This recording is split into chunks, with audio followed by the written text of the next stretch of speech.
Então, pessoal, hoje é a nossa segunda aula sobre estabilidade, né? Eh, bom, para a gente rever um pouco dos conceitos, para a gente situar a nossa aula de hoje, né? Vamos relembrar de algumas coisas que nós vimos a aula passada. Então, aonde que está? Lá no início. Ah, exatamente, aqui. A questão da classificação da estabilidade. E essa classificação é segundo os polos. Então, como eu classifico um polo? Um polo pode ser instável, marginalmente estável ou assintoticamente estável. O que é o instável do meu polo? Se eu o perturbo, a sua resposta vai tender para o infinito. Se o meu polo é marginalmente estável, se eu perturbo, ele vai ficar oscilando em torno de um determinado ponto, então ele não tem amortecimento.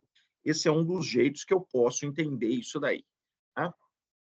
Se o meu polo é assintoticamente estável, eu o perturbo e ele volta para a sua posição que ele estava antes da perturbação.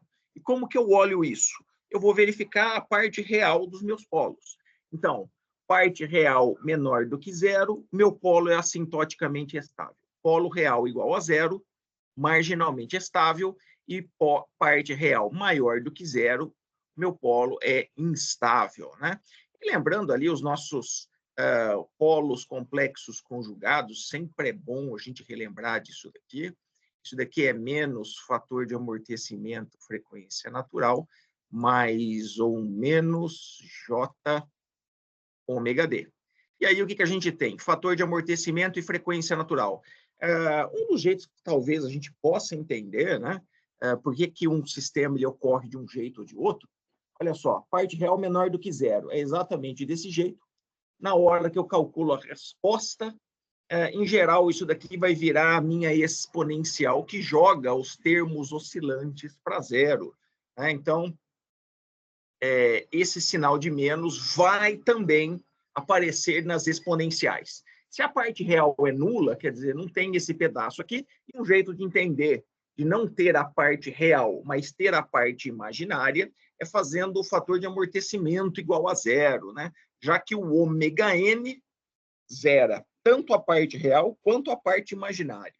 Isso a parte real é maior do que zero, então isso daqui é maior do que zero. A gente pode entender, talvez, um amortecimento negativo. Fica meio esquisito, né? Um amortecimento negativo. O que seria um amortecimento negativo? Então, ao invés de ele retirar energia, ele põe energia no sistema, né? Então, ele faz com que o sistema oscile cada vez mais. É uma das possibilidades de tentar entender isso. Mas, matematicamente, isso não está errado, né? Talvez essa interpretação do amortecimento negativo, que coloque energia no sistema, talvez isso seja um problema a gente pensar desse jeito. Bom, e aí vamos lá. Eu tenho os polos, classifico os meus polos, então eu vou classificar os meus sistemas baseado nos meus polos. Então, sistemas de controle, nós procuramos sistemas assintoticamente estáveis, isso é, todos os polos devem possuir parte real menor do que zero. Se pelo menos um polo, posso ter vários polos com parte real nula, e os demais polos, se existirem, possuírem a parte real menor do que zero, eu vou falar que meu sistema é marginalmente estável. E se pelo menos um polo possui parte real maior do que zero, o nosso sistema é instável. Então, no fundo, eu posso entender o seguinte: há uma dominância das relações dos polos. Então, um polo instável domina a resposta. O marginalmente domina a resposta, mas ele também é dominado pela resposta do instável. Né? E o assintoticamente estável, ele é dominado tanto pelo marginalmente quanto pelo instável. Então, a gente tem uma dominância, mais ou menos, nesse esquema, né? Esse domina esse, que domina esse. E aí? Aí a história da semana passada foi o seguinte: bom, vimos isso, então eu posso simplesmente calcular os meus polos, só que eu disse que a gente iria aplicar em sistemas de controle. Então vamos lá para alguns exercícios de revisão. Como é exercício de revisão, eu não vou ficar pensando em rever o critério de estabilidade de Root, porque é exatamente isso que a gente vai fazer. Tá?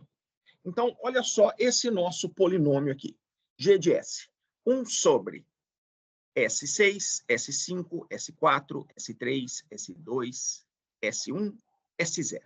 Então, o que é o critério de estabilidade de Root? Ele nos dizia, bom, se o objetivo é encontrar, ou melhor, simplesmente dizer se o meu sistema é assintoticamente estável ou não, tá? Eu já posso olhar para ele e pensar o seguinte, bom, de acordo com a segunda regra, não pode ter um sinal negativo na presença de outros positivos. Então, tem algum sinal aqui negativo na presença de outro positivo? Não. Todo mundo positivo.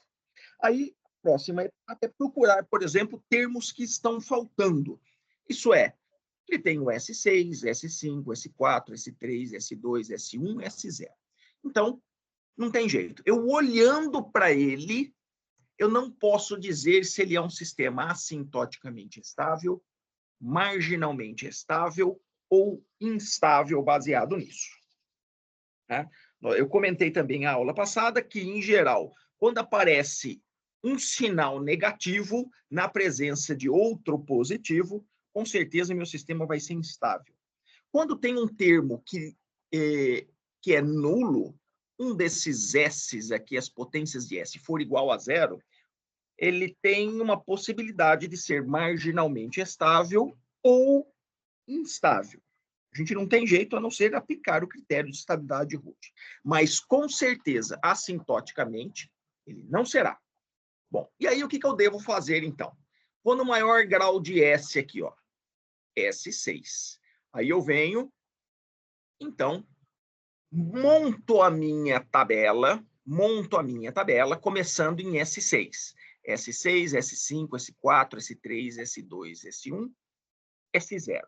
E aí, então, eu vou completar essa tabela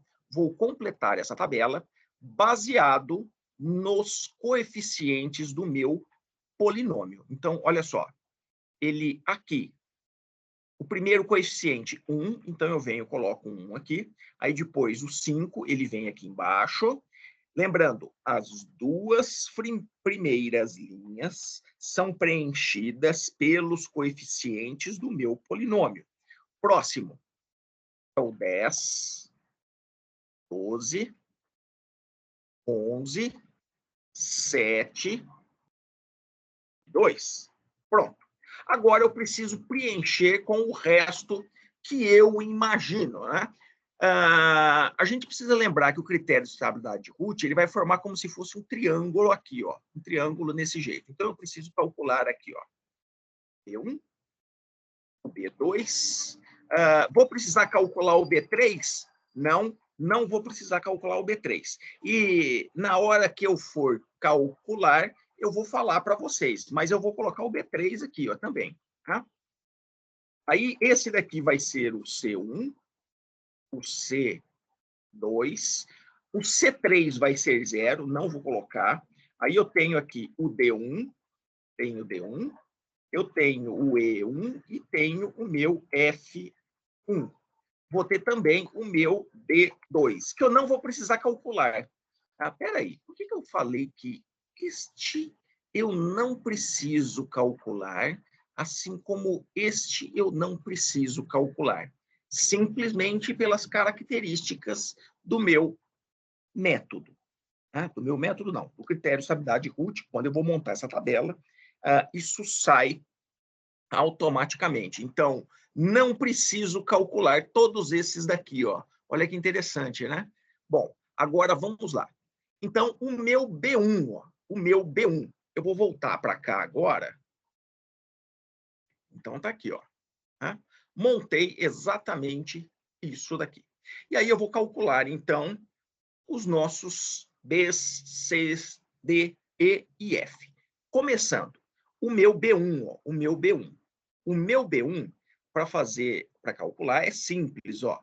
Eu não decoro a fórmula, eu gosto de lembrar do método em si. Então, o que é o B1? Tá? O B1 é 5 vezes 10. Então, olha só, é 5 vezes 10 menos 1 vezes 12 dividido por 5. Deixa eu ver se ele está aqui. Ó, o meu B1 aqui, ó. Então, 38 sobre 5. Repetindo, olha só. 5 vezes 10 menos 1 vezes 12 dividido por B1. Dividido por 5, desculpe. Então, esse daí é o B1. O B2, eu simplesmente vou mover essa linha aqui para frente, mas o método vai ser exatamente o mesmo. Então, olha só, o meu B2, em vermelho, o B2. O B2 é 5 vezes 11 menos 1 vezes 7 dividido por 5. Então, é 5 vezes 11 menos 1 vezes 7 dividido por 5. Olha o meu B2, ó, 5 vezes 11, 1 vezes 7 dividido por 5. 48 sobre 5. O meu B3, engraçado, né? O B3 foi um dos que eu disse que eu não precisaria calcular, mas olha só, como que eu calculo o meu B3? 5 vezes 2 menos 1 vezes 0. Deu 0, então ficou só 5 vezes 2, dividido por 5, então sobrou só o 2. Isso quer dizer que esse 2 ele vem aqui e ele vem aqui. Né? Todos esses números serão igual a 2. Então, o B3, o D2 e o F1. Então, nós temos aqui ó, o B3, 5 vezes 2, menos 1 vezes 0, dividido por 5, 2. Próximos parâmetros. Calculamos os Bs, agora eu vou calcular os Cs. Então, o C1. Eu simplesmente desço uma linha. Então, o que é o C1? É o B1 vezes 12 menos 5 vezes B2 dividido por B1. Então, C1, esse vezes esse, menos esse vezes esse, dividido por esse. O meu C2, esse vezes esse, menos esse vezes esse, dividido por esse. Então, C2, B1 vezes 7, menos 5 vezes B3, dividido por B1. Então, esse daí é o meu C2. E aí nós temos aqui, então, olha só, preenchemos aqui, ó, essa primeira coluna. Espera aí, por que está 19, 24 e 5 aqui? Por que está 19, 24 e 5? Simplesmente porque ele fala o seguinte, olha só. Se eu tiver uma coluna inteira, eu posso simplificá-la por algum determinado valor que vai facilitar a minha conta futuramente. Então, toda uma linha eu posso simplificar. Então, olha só, era 38 sobre 5, virou 19. Quer dizer, eu dividi por 2 e multipliquei por 5. Né, para evitar que eu tivesse alguns problemas. Então, eu tirei o 5 de baixo aqui, ó, tirei o 5 de baixo, porque esse daqui, dividir por 2, 19. 48 dividido por 2, 24. Esse daqui, dividido por 2, 1. Só que eu ainda teria sobre 5, então eu multipliquei por 5. Desapareceu o 5 daqui, desapareceu o 5 daqui, apareceu o 5 daqui. Posso fazer isso? Posso.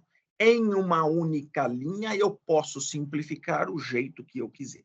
E aí, então, eu continuo fazendo esses nossos cálculos. Olha só, o C1 e o C2, o C1 e o C2 estão aqui, né? O C1 e C2 estão aqui. Ah, mas espera aí, né? Vamos verificar isso daí direito, né? C1 e C2. Ah, o C2 não é igual a 5, porque igual a 5 é o D2. O D2 é C1 vezes 5 menos 19 vezes 0 dividido por C1.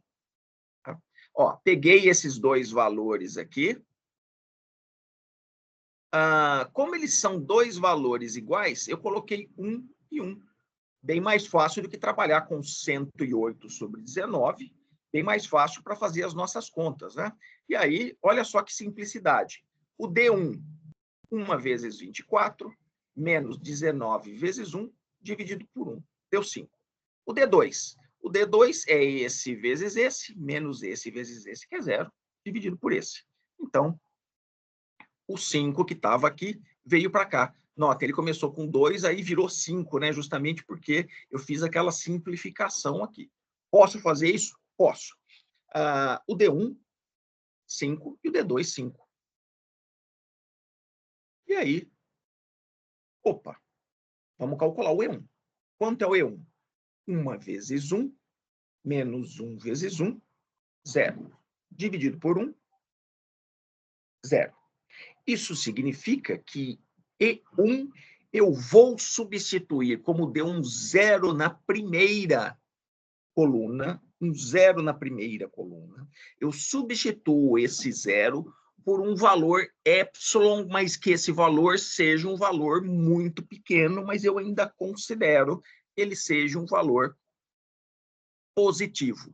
Então, olha só, coloquei, então, esse epsilon aqui no lugar de E1 e vou continuar fazendo as contas. O que é o meu F1? Epsilon vezes 1, menos 0 dividido por epsilon, deu 1. Então, ficou. E aí, então, preencho toda a minha tabela. Deixa eu ver se ela está preenchida aqui. Não, aqui ela não está preenchida, mas olha só. Isso daqui ele virou epsilon, que era um valor muito pequeno, e isso daqui virou 1. Agora, pronto. Vamos lá aplicar o nosso critério de estabilidade de Root. Primeira coisa, bom, deu um 0 na primeira coluna. Agora eu vou verificar se tem mudança de sinal. Então, positivo, positivo, positivo, positivo, positivo, nulo e positivo. Não houve mudança de sinal, mas houve um 0 na primeira coluna. Isso significa que o meu sistema é marginalmente estável. Isso é, ele tem um polo com parte real nula. Para ser assintoticamente estável, toda a primeira coluna teria que ser maior do que 0. Como esse daqui foi igual a 0, então não aconteceu isso. E se houvesse uma mudança de sinal? Se houvesse uma mudança de sinal, mesmo tendo um coeficiente 0 aqui, houve mudança de sinal, o meu sistema possui um polo com par, pelo menos um polo com parte real maior do que 0. Uma mudança de sinal. Se tiverem duas mudanças de sinais, 2 polos com parte real maior do que 0. Então, olha só, conclusão, o nosso sistema é marginalmente estável, porque ele possuiu um 0 na primeira coluna, mas não houve mudança de sinal. Vamos verificar, então, se isso é verdade. Abrindo o MATLAB.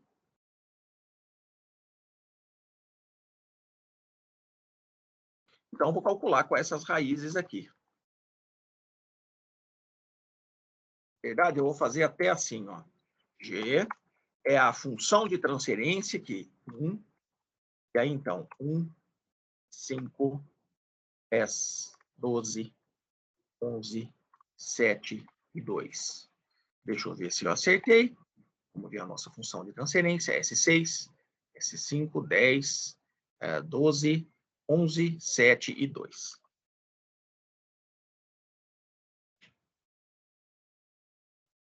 Comando dump, ele vai calcular os nossos polos. E olha só o que ele dá. Ó. Esse par de polos aqui. Tá? Esse par de polos. Então, 10 a menos 16, eu já estou no erro matemático, já estou no erro matemático do MATLAB, né? 10 a menos 16. Então, por isso que ele colocou um valor positivo ali, mas, na verdade, eu entendo como se fosse um valor nulo. Um valor nulo. Simplesmente é um erro aí de aproximação matemática pelo MATLAB. Né? Se eu pegasse simplesmente aquilo lá ó, e calculasse os nossos polos, provavelmente ele não daria roots. Vamos ver o que ele vai falar. Ah lá, ó. Agora ele põe 0 aqui. Só que como não ficou 0 exatamente, então tem alguma casa decimal lá. 16ª casa. Ah, mas isso daqui está me parecendo que é instável, porque a parte real é maior do que 0, mas isso é apenas um erro numérico do MATLAB. Bom, próximo sistema, então. Próximo sistema. Segundo. Esse daqui é interessante, né? Eu já acabei mostrando a aula passada para vocês e simplesmente para demonstrar por que eu tenho um sistema de segunda ordem e o sistema de segunda ordem é muito fácil eu classificá-lo quanto à estabilidade, né? Então, sistema de segunda ordem, ele tem 3 coeficientes. 3 coeficientes. Se eu desenhar a tabela de Root, S2, S1, S0, aqui fica A, B, o C vem para cá, aqui fica 0, e aí esse daqui é B vezes C, menos A vezes 0 dividido por B, então o C vem para cá. E aí eu olho para essa toda a minha primeira coluna aqui. Então, como que eu classifico esse sistema? Bom, se A, B e C forem todos maior do que 0, sistema assintoticamente estável.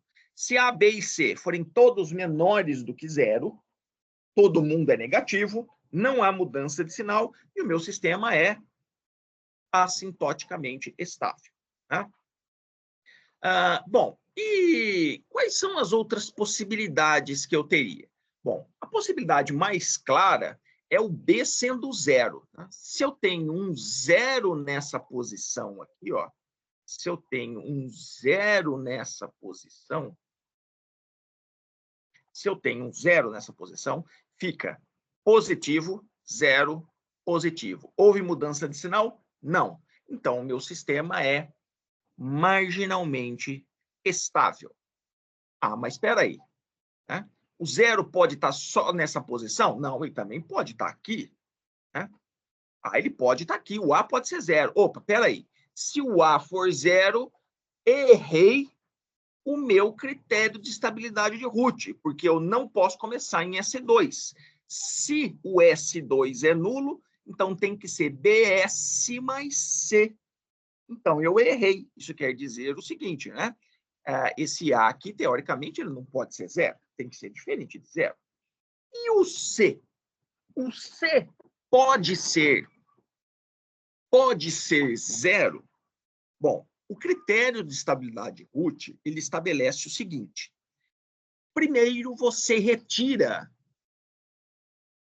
os polos que possuem S igual a 0. Quer dizer, tanto a parte real quanto a parte imaginária igual a 0. Porque esse tipo de polo, a gente já sabe que é um polo instável e a gente sabe calcular. Espera aí, é um polo instável mesmo? Vamos definir um sisteminha e vamos calcular a resposta ao degrau.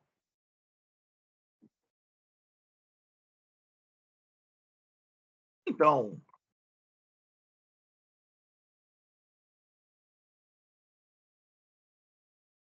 pronto. Esse é o sistema.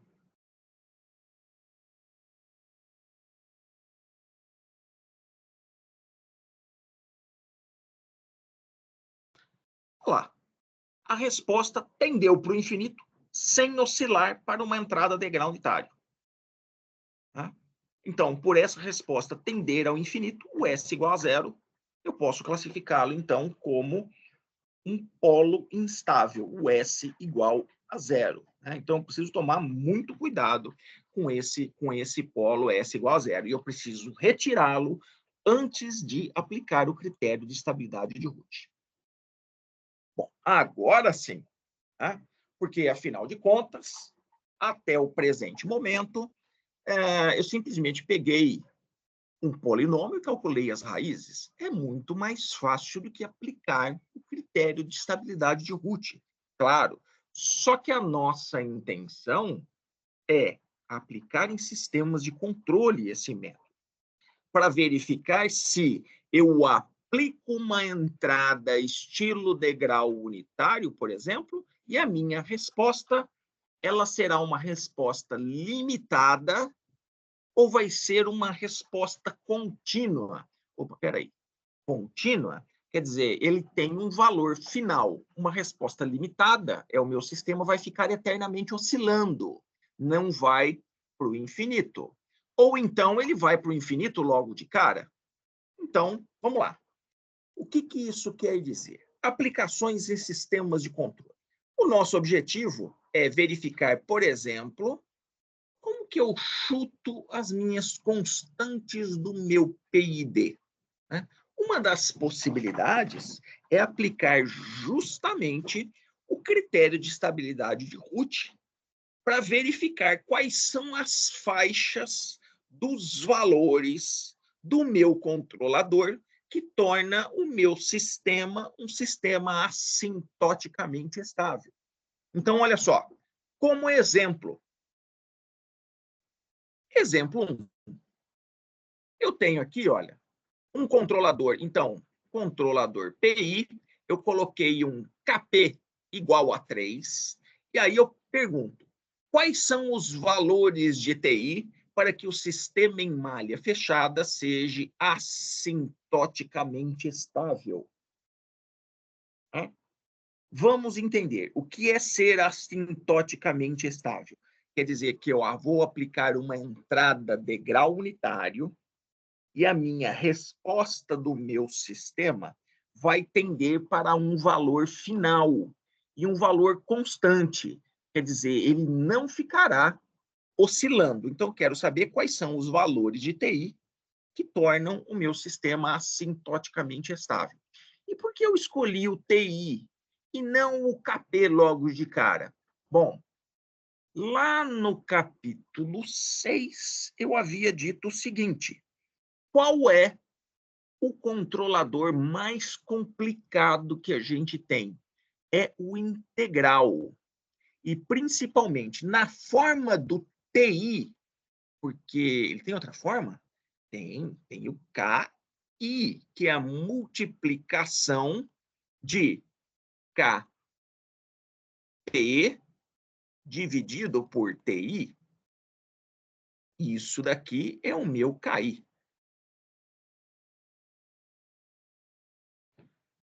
O TI ele é inversamente proporcional. O que significa? Que valores muito pequenos de TI tendem a retirar o erro estacionário mais rapidamente, mas só que ele pode tornar o meu sistema instável. Ele pode oscilar e essas oscilações tender para o infinito. Se eu coloco um valor muito grande, pode ser que ele demore demais para estabilizar, ele pode demorar demais para estabilizar. Então, uma vez definido essa faixa de valores, aí eu posso fazer algumas simulações para escolher qual seria o TI adequado. Então, olha só, nós temos o M de S, que vai ser um controlador PI, nós temos o G de S, 5 sobre S2 mais 3S mais 5, e o meu H, o H 10 sobre S mais 10. Então, o que eu vou fazer? Primeira coisa, eu preciso resolver o meu sistema, isso é, calcular a nossa malha fechada para que eu possa pegar o denominador e, então, no denominador, aplicar o critério de estabilidade de Hooke. Olha só. Então, primeira coisa, resolver o C sobre R. Então, o C sobre R é mg dividido por 1 mais mgh. Então, está aqui mg1 mais mgh. O meu h está aqui, ó. O g está aqui. E aqui está o meu controlador PI. O meu controlador PI. Então, 3 vezes 1 mais 1 sobre TIS. Então, o meu TI está aqui. Aqui não tem jeito, pessoal. Eu vou precisar multiplicar isso daí, expandir todo mundo, chegar num único numerador e um único denominador. Então, olha só. Peguei isso daqui, primeira coisa, eu somei isso daqui, depois eu peguei e fiz toda essa multiplicação, joguei para cá, e aí, finalmente, encontrei este meu polinômio aqui. Tá? Então, essa forma aqui, o jeito que eu estou aplicando. Tá? Eu tenho TI aqui, TI aqui, TI aqui, TI aqui. Opa, poderia dividir todo mundo por TI? Poderia, sem problema nenhum. Só que aí eu aplicaria o critério de estabilidade root nesse denominador, todo mundo dividido por TI. Mas olha só, vamos lá. Então, S4, S3, S2, S1, S0. Comecei com S4 porque o maior termo é de S4. E aí eu vou espalhando os nossos coeficientes. TI, 13 TI, 35 TI, 200 TI, 150. O interessante, aqui eu posso cancelar o TI? Posso. Tenho algum prejuízo em cancelar esse TI? Não, não tenho nenhum prejuízo em cancelar o TI. Mas espera aí, ele está na primeira coluna. Isso pode me trazer algum problema? Na verdade, não. E por que ele não traz? Porque eu já tenho um TI aqui na primeira coluna. E já olhando para cá, eu sei que, no mínimo, o meu TI vai ter que ser maior do que zero. O meu TI vai ser maior do que zero. Eu já poderia inferir isso logo de cara? Claro que eu poderia. Olha só. TI, TI, TI, TI e 150. Se aqui é positivo, eu não posso ter TI negativo. Continuando. Olha que interessante, né? Agora eu vou calcular o B1. Como que é o B1? A fórmula está aqui embaixo, ó. Mas B1 é este vezes esse. Então, 13 TI vezes 35 TI menos TI vezes 200 TI dividido por 13 TI. Então, olha só. Por que eu poderia cancelar os TIs aqui, ó? O 13 e o do 200, ó. É esse e esse TI. Posso cancelar, né? Sem problema nenhum. E, na verdade, eu estou cancelando esse daí, porque é claro, né, se eu cancelar esse daqui, eu estou cancelando aqui embaixo também. Então, é por isso que o cancelamento pode ser feito, né? Pode ser feito. Olha só, calculei todo mundo aqui, e isso daqui me deu 255 sobre 13 TI. Quanto que vale o B2? Bom, o B2 é fácil, 150. Por que 150? Porque ele é esse vezes esse, menos esse vezes esse, que é zero, dividido por esse. Sobrou só o 150. O D1 também vai ser a mesma coisa, porque é C1 vezes o B2, menos B1 vezes zero, dividido por C1. Então, sobrou só o B2, que vai ser igual a 150, e veio para cá. Aí, o meu C1 que vai ser o mais chato, porque ele é B1 vezes isso. Então, deixa eu fazer ele em azul aqui, ó. Olha só o nosso C1 é esse vezes esse, menos esse vezes esse, dividido por esse. E aí, fazendo as nossas contas, nós chegamos em 200 TI menos esse número aqui, ó, 25.350 dividido por 255. Agora, o que me resta? Olhar para a nossa primeira coluna. Isso é, eu preciso olhar aqui nessa nossa primeira coluna aqui. Então, eu preciso garantir que ela seja toda maior do que zero. Então, nós temos TI maior do que zero, 13 TI maior do que zero. Então, consequentemente, o TI tem que ser maior do que zero. Quanto que deu o meu B1? O B1, 255 sobre 13 TI, tem que ser maior do que zero, então TI maior do que zero. O C1, isso daqui tem que ser maior do que zero. E olha só o D1. O D1 também tem que ser maior do que zero, só que ele é maior do que zero. Olha só o 150 aqui. Isso caracteriza que eu simplesmente tenho duas condições que precisam ser satisfeitas. Primeira, essa daqui. TI maior do que zero e essa daqui. Resolvendo essa daqui, nós chegamos neste valor aqui, ó. TI maior do que 169 dividido por 340. Então, a gente tem TI maior do que zero e esse daqui. O único que vai satisfazer todas as nossas questões é esse daqui. Bom, vamos fazer uma simulação para a gente verificar se isso daí é coerente. Tá? Se isso daí é coerente. Então, eu tenho aqui o meu MATLAB, deixa eu parar aqui. Deixa eu parar ele aqui. Ah, não, esse daqui é o 2. Cadê o 1? Está aqui. Pronto, já fiz a programação dele aqui, para adiantar um pouquinho. Então, olha só, eu vim aqui, defini o meu G, defini o meu H. Defini o G e o H. O KP. O KP está aqui. E aí, o meu TI, né? Ele fala que simplesmente o TI tem que ser maior do que 169 dividido por 340. Então, nada mais fácil para a gente do que simplesmente, vamos jogar um número aí, né? Vamos jogar um número no nosso TI. Então, 1. Vamos falar que ele vale 1. 1 é maior do que 169 sobre 340? Sim, é maior. Né? Então, eu vou executar isso daqui e olha só, eu peço alguns comandos aqui, ó. Faço a nossa malha fechada, temos o comando dump para verificar quais são os meus polos, e aqui eu tenho a nossa resposta ao degrau unitário. Então, está aqui, ó.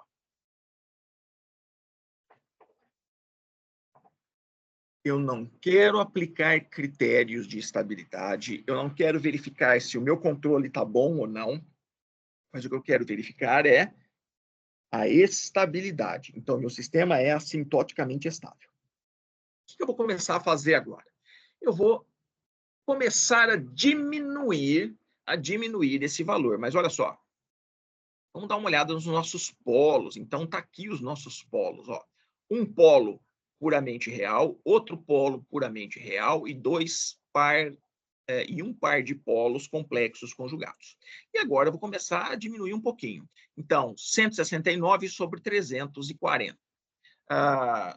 Posso imaginar que isso daqui seria 169 dividido por 340. Então, primeiro, se a gente contar que o TI vale 1, então isso daqui seria 340. Então, vou começar a diminuir. 200.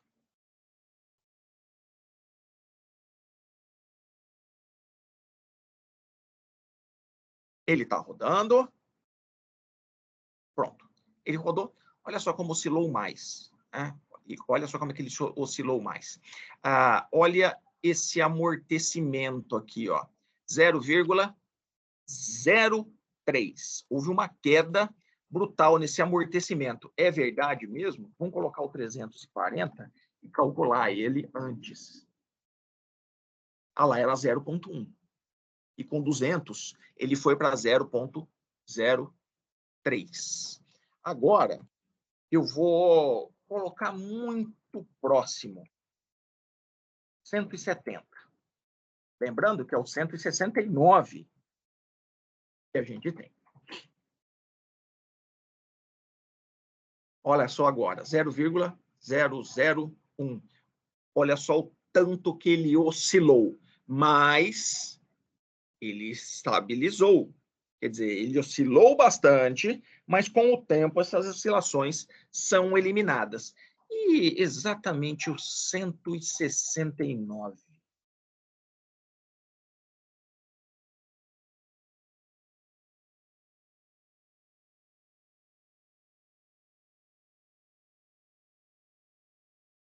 Não para de oscilar, ele vai oscilar eternamente. Por que isso daí? Olha só, esse par de polos agora virou um polo, podemos dizer que é um polo puramente imaginário, que a parte real é nula devido ao amortecimento ser nulo. E olha que interessante. Se eu voltar para o nosso critério de estabilidade de Root, aonde que deu isso daí? Era nessa parte aqui, ó, 200 Ti sobre isso daqui, que era justamente o C1. Então, ele vem, ó, isso, e foi essa daqui que tem, que seria o zero, caso ele fosse 169 dividido por 340. Tá?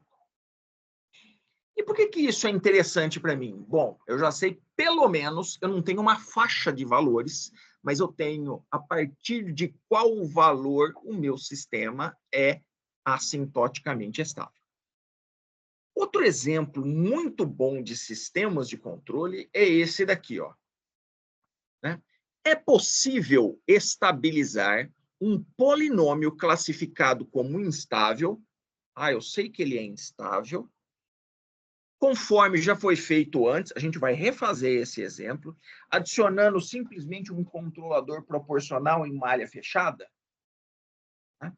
Será que apenas com um controle proporcional eu consigo?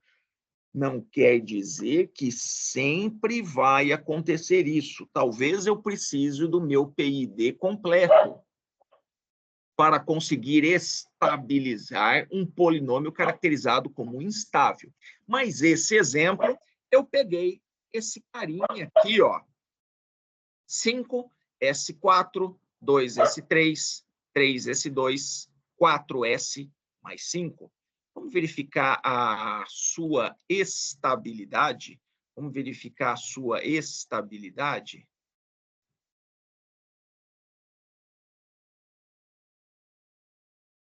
Eu não posso apagar tudo aqui, não.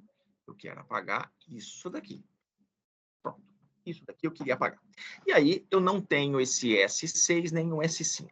O que eu tenho é o S4.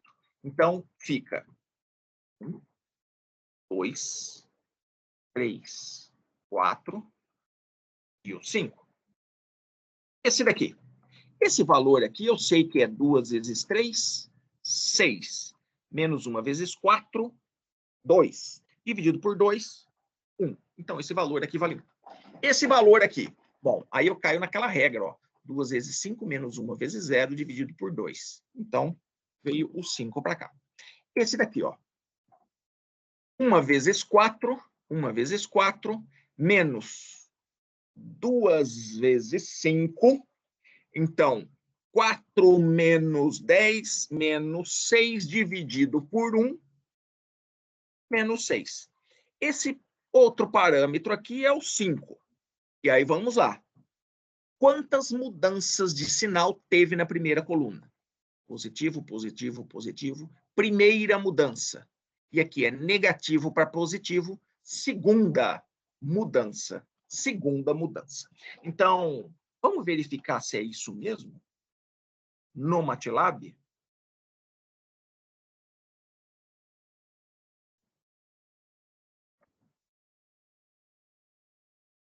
O meu GDS aqui. Ele vai aparecer aqui na tela, então está aqui o meu GDS. E vamos dar uma olhada para ver se é isso mesmo, né? Os polos de G. Opa, um par de polos, um par de real positiva. Né? Um par de polos com parte real positiva. Então, por isso que ele deu 2 polos possuem parte real maior do que 0. Porque, na verdade, era um par de polos complexos conjugados. Agora, vamos lá. Então, se a proposição, será que eu consigo torná-lo assintoticamente apenas com um ganho proporcional? Vamos dar uma olhada. Então, o nosso sistema em malha fechada, MG, 1 mais MGH. Tinha o H? Aqui tinha, mas o H era unitário, quer dizer, ele é um sensor de erro, que a gente chama um sensor ideal. Né? Ele é um sensor ideal. A sua função de transferência vale 1. Então, colocando todo mundo lá, o M é simplesmente o KP, o G está aqui, ó, né? A parte de baixo, botando todo mundo, está aqui. Vale a pena analisar este ponto aqui? Claro que vale, né? Pelo seguinte, olha só. Positivo, positivo, positivo, positivo. Eu não tenho nenhum negativo, né? Ah, isso quer dizer que se o meu polinômio, a minha função de transferência, ela fosse essa função de transferência aqui, ó, menos aqui, né? Menos aqui. Olha só o menos aqui. Se eu colocasse ela aqui, aqui seria menos e aqui apareceria o menos. O KP está relacionado com esse ponto aqui? Não, não está. Então, eu já poderia responder o seguinte. Não existe um KP que soluciona a minha proposição. Não existe um KP que soluciona a minha proposição. Bom, agora é o seguinte. Posso ter um KP? Bom, se é positivo, positivo, positivo, positivo, beleza, posso ter um KP. Se eu olhar para cá, ó, 5KP mais 1, interessante, né? Eu tenho que garantir que 5, que abre parênteses, KP mais 1, isso daqui vai ter que ser maior do que 0. E será que isso daí vai aparecer no critério de estabilidade de Root quando eu aplicar? Essa é uma boa pergunta. Vamos verificar se isso vai aparecer lá, né? Se isso vai aparecer lá. Então, olha só. S4, S4, S4, S3, S2, S1, S0. E aí eu começo.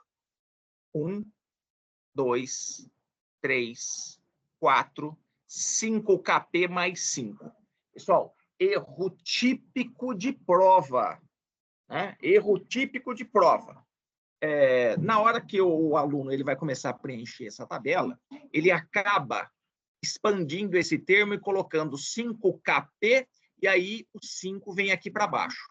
Tá? Pelo amor de Deus, não façam isso, porque estraga todo o desenho do critério de estabilidade de Root, se isso for feito. Né? Estraga todo o desenho dele. Então, lembrando, aqui é 0. E aí eu vou ter que calcular, então, B1, B2, C1 e D1. O B1, 2 vezes 3, menos 1 vezes 4, dividido por 2. Está aqui. Então, vale 1. O B2 é 2 vezes isso, menos 1 vezes 0, dividido por 2. Então, ficou 5KP mais 5. O D1, olha que interessante, né? Porque ele veio para cá, ele vem para cá também. Então, é 5KP mais 5. Também é esse daí. E aí está faltando o meu C1. O meu C1 é B1 vezes 4. O B1 deu 1, então 1 vezes 4, menos 2 vezes B2. O B2, ele está aqui, ó. O B2, ele está aqui. Então, 2 vezes isso, dividido pelo meu B1, que é 1. Então, fazendo as contas, nós temos esse valor aqui, ó. E aí, vamos lá. Primeira coluna tem que ser toda maior do que 0. Essa primeira coluna aqui, toda maior do que 0. Então, positivo, positivo, B1. B1 vale 1, beleza. O C1, isso quer dizer que menos 10KP menos 6 tem que ser maior do que 0. Então, isso daqui tem que ser maior do que 0. Além disso, o D1 também tem que ser maior do que 0. Então, o meu D1 aqui tem que ser maior do que 0. Tá? Bom, agora, aplicando isso daí, ó, o C1 maior do que 0, menos 10KP menos 6 maior do que 0, cuidado com essas inversões aí, KP menos 0,6. 5KP mais 5 maior do que 0, KP maior que 1. Isso significa que a minha solução final vai ser um KP entre menos 1 e menos 0,6. Vou comentar um erro típico de prova aqui antes de partir para simulações para a gente ver O que esse resultado nos diz? Que é o seguinte, tá?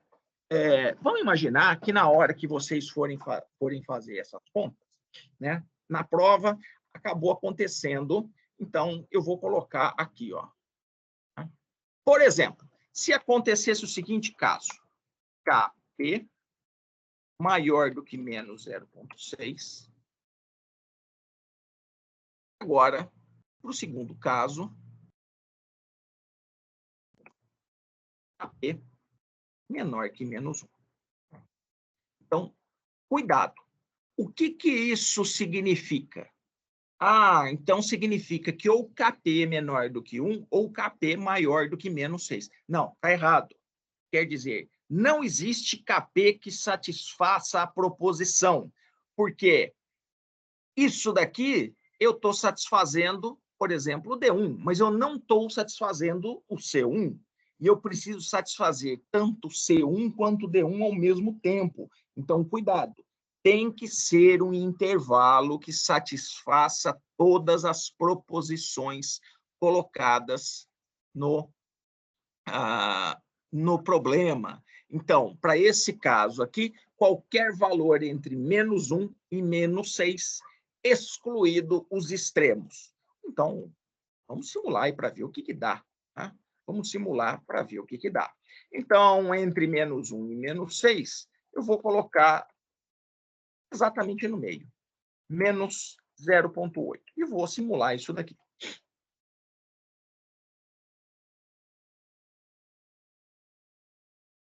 Ele já calculou os polos aqui. Olha só, começou em 0, oscilou e foi para menos 4. Aí foi para menos 4. É um resultado adequado? Não, não é um resultado adequado. Né? Porque eu gostaria que ele mando ele para 1 e ele vai para 1. Ele não foi para 1. Eu mandei ele para 1, ele foi para menos 4. Então, ele tem um erro de regime estacionário bastante grande. Bom, mas eu vou começar a chegar próximo dos nossos limites. Então, o menos 6 ali, ó.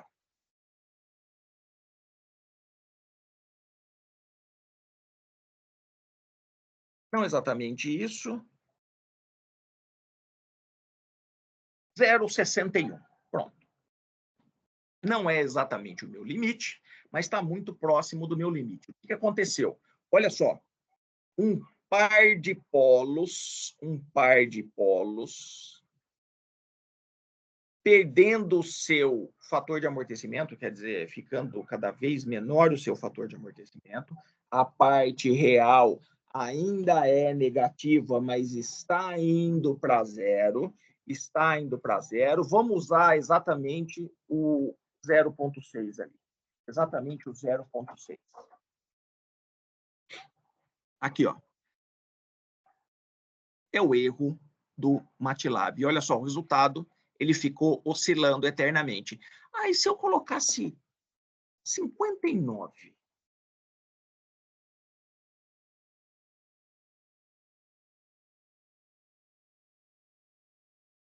Par de polos, com parte real positiva. Isso daqui vai oscilar até o infinito. Olha lá, foi oscilando até o infinito. E como nós temos dois intervalos, vamos chegar perto de menos 1. Vamos chegar perto de menos 1.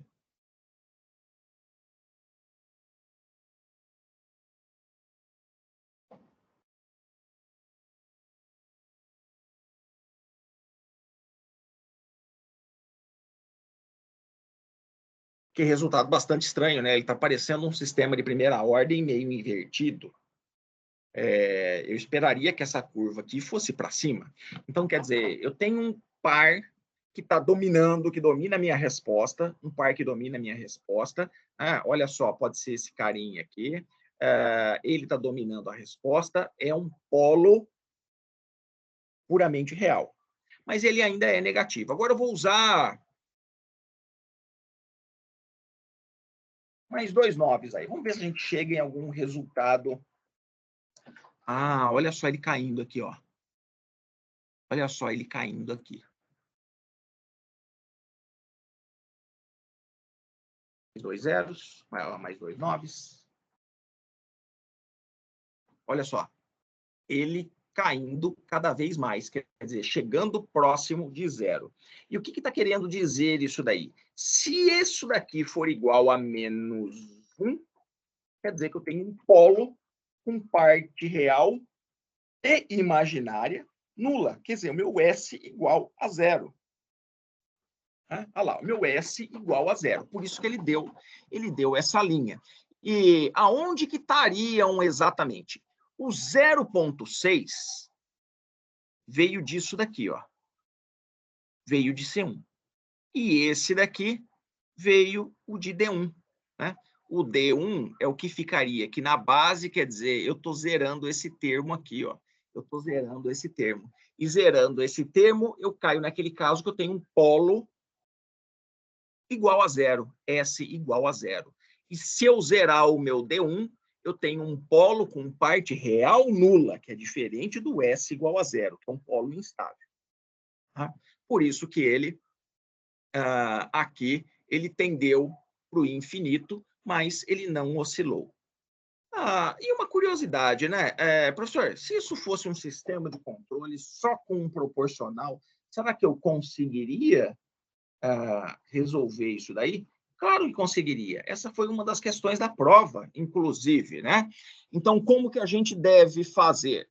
Basicamente, o que eu faço faço uma realimentação positiva em torno de G, com um KE aqui, ó, com KE aqui. Eu preciso calcular quanto que vale esse meu KE. Eu preciso calcular quanto que vale esse meu KE, e basicamente o que eu estou fazendo aqui é torná-lo um sistema de segunda ordem, mas que tenha a parte sem S do meu denominador igual a zero, né? Igual a zero.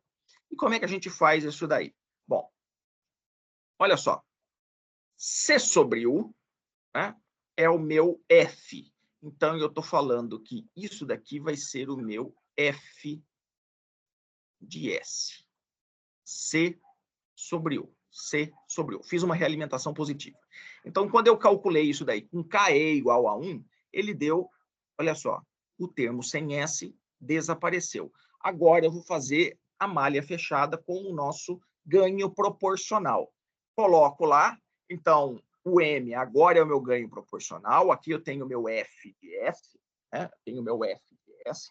Por isso, ó, não tenho termo sem S aqui. Fazendo as minhas contas, está aqui. Tenho já alguma observação? Claro que eu tenho. KP tem que ser maior do que zero. KP vai ter que ser maior do que zero.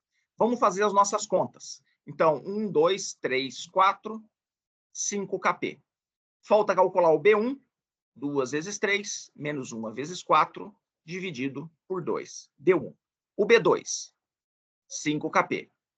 O C1 é B1 vezes 4, menos 2 vezes B2, dividido por B1. Isso quer dizer, opa, aqui ficou um KC, é KP, é o KP. Então, 4 menos 10 KP. E aí, vamos lá. O que eu tenho? Primeira coluna tem que ser toda maior do que zero. Toda maior do que zero. Então, positivo, positivo, B1, vale 1, beleza. O C1, 4 menos 10 KP tem que ser maior do que zero. E o D1, que é o 5 KP, tem que ser maior do que zero. Então, olha só, o C1, chegamos em 0,4, tem que ser menor do que 0,4. E o meu D1, maior do que zero. Então, essa daqui é a nossa solução final. Vamos colocar um valor entre os dois?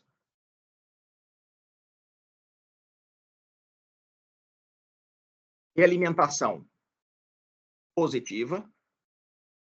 O nosso KP entre 0 e 0,4, vamos colocar o 0,2. Aqui foi feito com 0,1, fazendo ele com 0,2. Vamos dar uma olhada o que acontece.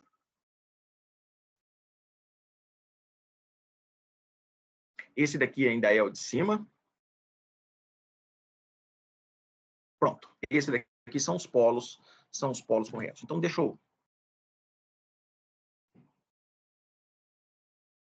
Agora não aparece essa parte aí. Vamos dar uma olhada, ver o que acontece. Mas aí eu tenho que definir o G. Agora vai funcionar. Está aqui os meus polos. Está aqui os meus polos. Opa, vai oscilar um pouco, né? Vai oscilar um pouco, mas olha só, eu consegui estabilizar, né? Teria algum critério que eu poderia melhorar aí, a propósito? Poderia, né? Ele está demorando um bom tempo para estabilizar, quer dizer, o tempo de acomodação está um tempo relativamente grande. E o meu sobressinal? Meu sobressinal está relativamente pequeno, né? Dá para calcular aqui, ó. E olha, ele não deu no primeiro, ele deu no segundo pico. E deve ser muito pouco de sobressinal. 2%. Ele tem 2% de sobressinal. A única coisa que realmente está ruim seria o nosso tempo de acomodação, né? Que está demorando, ele está falando aqui uns quase 20 segundos. Mas o que é o interessante? Eu tinha um sistema que era inicialmente instável e consegui estabilizá-lo apenas com um ganho proporcional. Tá? E vamos ver o que acontece próximo desses valores aí. Ó. Então, eu fiz com 0,2, 0,399, não é 0,4, tá? Não é 0,4. Então, o que a gente tem? Olha só. Oscilando demais, né? Oscilando demais aqui, ó. Oscilou demais para conseguir estabilizar. E o 4, exatamente.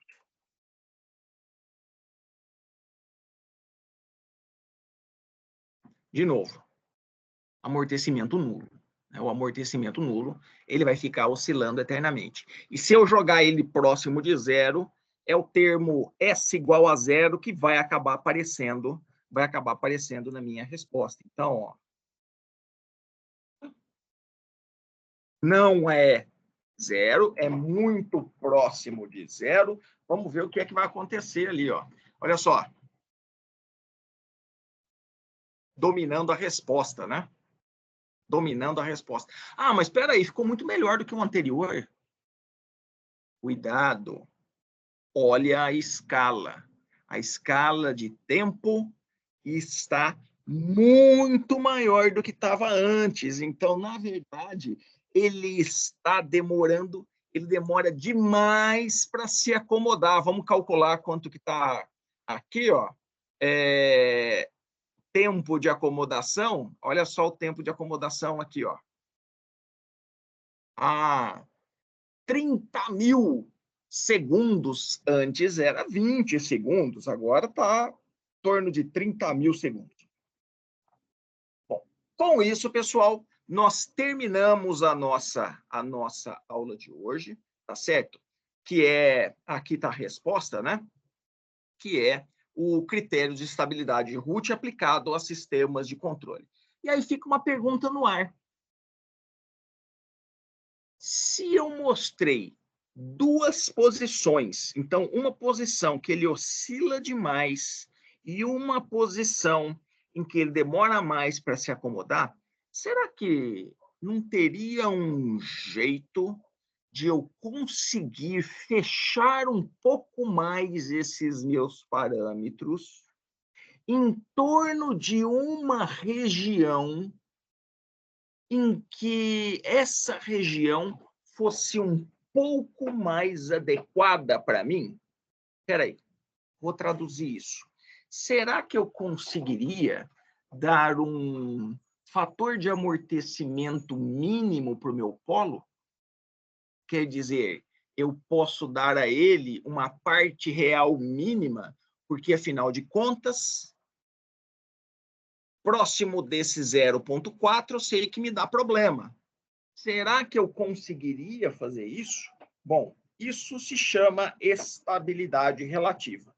É o tema da nossa aula de segunda-feira. Tá certo, pessoal?